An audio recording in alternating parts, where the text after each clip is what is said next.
Good morning everybody. তো আজকে আমি আবার অনেকদিন পরে ব্লগ করছি। আমার মন মেজাজ একদমই ভালো নেই, সো এই কটা দিন আমি একদমই ব্লগ করিনি। কেন, যেমনটা তোমরা লাস্ট ব্লগে জানো, আমি বলেছিলাম যে আমার দাদুর শরীর খুব খারাপ। তো দাদু গট হসপিটালাইজড, আর তারপরে ওখান থেকে চলে আসার পরেও আমরা অনেক কিছু জানতে পারি যে হি ইজ নট ওয়েল। তো তার এখন একটা লং ট্রিটমেন্ট প্রসেস চলবে, তো সেটা নিয়ে আমরা খুবই আপসেট। তো আর যা কিছু আপকামিং ইভেন্টস আসতে চলেছিল অ্যান্ড অল, তো সেগুলো হবে না এখন, এভরিথিং গট পোস্টপন্ড। তো চলো এখন আমি ওয়ার্কআউট করব। এখন বাজছে 11:30। তো এখান থেকে আমি আজকে ব্লগটা স্টার্ট করলাম। আমি ওয়ার্কআউট করে নিয়ে তারপরে আজকে কোথাও যাওয়ার প্ল্যান আছে, তোমরা ব্লগটা দেখতে থাকো। তো আজকে আমি একদম নর্মাল জুম্বা করছিলাম, আর সাথে দেখো ভাইও আমার সাথে ওয়ার্কআউট করছিল, একবার পিপিন করলো পাশ দিয়ে। তো জেনারেলি ওর ছুটি থাকলে ও আমার সাথে ওয়ার্কআউট করে, আর আজকে আমি জুম্বা করছিলাম। এর আগের দিনের মতো ডান্স ওয়ার্কআউট ছিল না আজকে, তো নর্মাল জুম্বাটা করে নিলাম। Like sharing with you guys, আজকে হচ্ছে 5th মে। তো যারা আমার খুব ক্লোজ বা যারা এই ব্যাপারটা নিয়ে জানে, তারা জানে যে আজকে কি হওয়ার কথা ছিল। তো সার্কামস্ট্যান্সেস এমনই দাঁড়িয়েছে, সিচুয়েশন এমনই দাঁড়িয়েছে যে চারিদিক থেকে এত রকম বাধা এসে গেছে, এবং সবথেকে বড় কথা, আমার দাদু এইভাবে যে অসুস্থ হয়ে পড়বে আমরা তো ভাবতেই পারিনি। তো চারিদিক থেকেই অনেক কিছু নিয়েই এত বাধা চলে এসেছে যে জিনিসটা পুরোই পোস্টপন করতে হলো। তো কোথাও যেন সেই দুঃখটা ভুলতেই পারছি না যে আজকে দিনটা কি হতে পারতো, কি হওয়ার কথা ছিল আজকে। তো সেই জন্যেই আমি আরও ভাবলাম যে আজকের দিনটা ঘরে তো বসে থাকতে পারবো না, আরও বেশি সাফোকেটিং লাগবে ঘরে বসে থাকলে। তো ইটস বেটার যে আজকে কোথাও ঘুরে আসি। তো সেই জন্যেই প্ল্যান করলাম, আর খুব একটা ঠিক ছিল না প্ল্যানটা, তবুও মানে কোথায় যাব কোথায় না যাব কিছুই জানি না এখনও। মানে ইটস স্টিল নাও প্রসেসিং যে কোথায় যাব, সেটা হয়তো রাস্তায় বেরিয়ে কোথাও একটা প্ল্যান করে নেবো। তো চলো দেখতে থাকো ব্লগটা।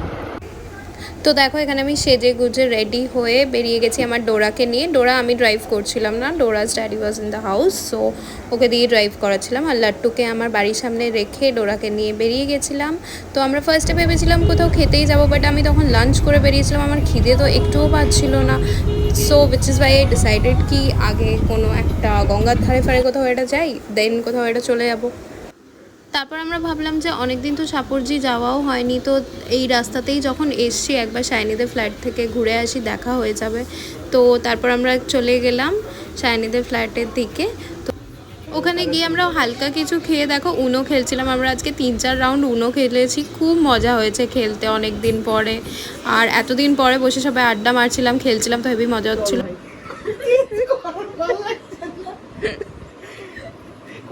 গেম শেষ সবাই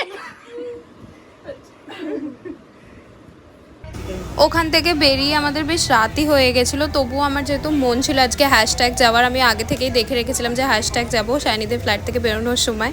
তো আমি ভাবলাম যে ওখানেই চলে যাই, যত রাতই হোক একটুখানি খেয়ে দিয়ে বেরিয়ে চলে আসবো। তো ওখানে যাওয়ার সময় বেশ অনেকটা জ্যামের মধ্যেও পড়তে হয়েছে। তো কত কষ্ট করে গিয়ে ওখানে অনেকটা রাস্তা ঘুরে ঘুরেও পৌঁছতে হয়েছে ওই জায়গায়। তো গিয়ে তারপরে আমাদের সাথে কি হাদসা হলো সেটা আমি তোমাদেরকে বাড়ি গিয়ে বলবো। তো দেখতে থাকো ব্লগটা। তোমাদের বলি যে আমার সাথে কি হাদসাটা হলো। মানে লাইক ওখান থেকে শাইনিদের ফ্ল্যাট থেকে বেরোতে অনেকটা লেট হয়ে গেছিলো। স্টিল আমরা ঠিক করলাম কি, আমি শুরু থেকে যেখানে খেতে যাবো ভেবেছিলাম হ্যাশট্যাগে, তো দেখেও রেখেছিলাম। আমি কোথাও গেলে না বুকিং করে রিজার্ভেশনস করে যাই না, আমি ডিরেক্টলি ওখানে ওয়াক ইন করে নিই। তো আমি জানি যে আজকে সানডে ছিল, আমার মাথা থেকেও ব্যাপারটা বেরিয়ে গেছিলো যে এতটা ভিড় হতে পারে আমি সত্যি ভাবিনি। ওখানে গেলাম অনেক মানে মুশকিলসেই গেলাম ওখানে। তো তারপরে ওখানে যাওয়ার পরে নিচে ভ্যালে পার্কিংও করলাম, কিন্তু ওদের তো বলে দেওয়াই উচিত ছিল যে ওপরে যদি জায়গা না থাকে বা কিছু। তো ভ্যালে পার্কিং করার পর 7th ফ্লোরে উপরে গিয়ে অনেকক্ষণ ওয়েট করার পরে, অনেকক্ষণ অ্যাজ ইন 2-3 মিনিট ওয়েট করার পরে, ওখানেও বাইরে দাঁড়িয়েছিলাম লম্বা লাইনে একটা। ওখানে 2-3 মিনিট ওয়েট করার পরে বললো কি যে all tables are reserved for the day. মানে আই মিন যদি রিজার্ভেশন সব করাই থাকে বা যদি টেবিল বুকিংও থাকে, তাহলে আমার মনে হয় ওদের সিস্টেম করেই দেওয়া ছিল, উচিত ছিল যে নিচে ইনফর্ম করে দেওয়া, তাহলে কেউ নিচে পার্কিংও করাতো না ভ্যালেকে দিয়ে, বা উপরে যেতেও না এতটা উপরে যাওয়ার পরে 7th ফ্লোরে গিয়ে তারপরে ওয়েট করে তারপরে এটা জানা যায় ওখানে কোনো মানে জায়গা নেই বুকিং করা সব কিছুই। তো এটা খুবই মানে বাজে ব্যাপার হয়ে গেল। তো যাই হোক, আজকে যেহেতু একটা স্পেশাল ডে ছিল, তো আমার মন যেহেতু খারাপ ছিল, তো দ্যাট ইজ ওয়াই আমি ডেকেছিলাম আজকে আসার জন্য। বাট এমনিতে খুব ভালো লাগলো যে ওখানে গিয়ে বেশ আড্ডা হলো, খেলাধুলো হলো। এটাই আমি হয়তো চেয়েছিলাম যে যেই দিনটা আমার লাইফের সবথেকে বেস্ট ডে হতে পারতো সেটা তো হলো না। তো সেটা যখন হলো না, তো আমি তারপরে এটাই ভেবেছিলাম যে আমি দিনটা খুব খুশি খুশি কাটাতে চাই, মজা করে কাটাতে চাই, আমি যাতে মনেই না হয় যে এই দিনটায় কি হওয়ার কথা ছিল। তো আমি ওখানে গেলাম, তো বন্ধুদের সাথে সবাই মিলে আড্ডা হলো, খেলা হলো, মজা হলো। তারপরে ওখান থেকে বেরোলাম, সেই সব কিছুই ঠিক ছিল, কিন্তু তারপরে আবার ফেরার সময় আমার গাড়িটাতে কেসও দিল। তো which is why I realise the fact যে হয়তো আমার এই দিনটাই বাজে। তো উইচ ইজ ওয়াই ভগবান যদি কিছু আটকেছে আজকের দিনে, যেটা হওয়ার কথা ছিল সেটা যদি আটকে থাকে, তো নিশ্চয়ই there must be some reason behind it. That is why maybe আজকে এটা হলো না। কেন কি আজকে দিনটাই খুব খারাপ, ওই যেখানে খেতে গেলাম সেখানে খেতে পারলাম না, দিনের শুরুটা যেভাবে প্ল্যান করেছিলাম সেভাবে এগোলোও না, আর তারপরে তো কেসও খেলাম। তো দ্যাট ইজ ওয়াই এরকম হলো। তো যাই হোক, তবে রাত্রেবেলা ডিনারটা খুব ভালো করব, তোমাদের সাথে শেয়ার করবো যে ডিনারে কী কী খাচ্ছি। অনেক কিছুই আনানো হয়েছে, সব কিছু কেউ দিয়েছে আমাদেরকে। তো আজকে কারো স্পেশাল ডে, তো তারাই আমাদেরকে পাঠিয়েছে। কি কারা দিয়েছে না দিয়েছে সেগুলো আমি আর ডিটেলসে কিছু বললাম না, কেন কি আমি ওই ব্যাপারে এখন যেতেই চাইছি না। তো someday I will definitely tell you guys about it. যাই হোক, ডিনারটা এনজয় করবো, আজকে কারোর অ্যানিভার্সারি ট্রিট ওটা, তো সেটা আমরা ডিনারটা এনজয় করবো রাত্রিবেলা।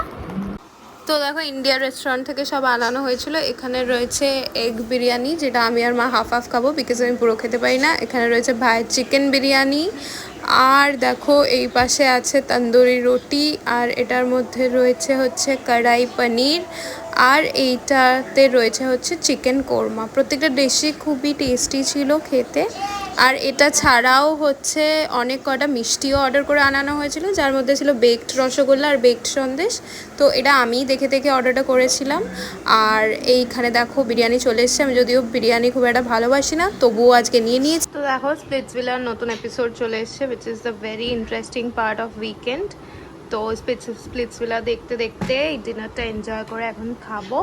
তো চলো, আজকের ব্লগটা এই পর্যন্তই থাক। তোমাদের সঙ্গে আবার দেখা হবে অন্য কোনো ব্লগ নিয়ে। Till then, by.